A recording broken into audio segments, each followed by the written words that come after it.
memberikan percontohan dan kemajuan yang signifikan terhadap pendidikan juga pembangunan sing ana ing papan iki no. Oh iya iya.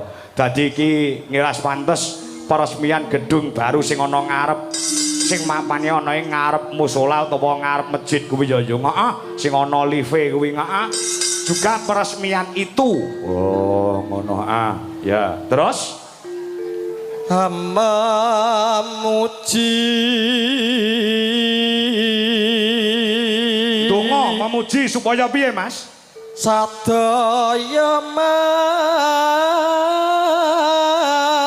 mangke raharja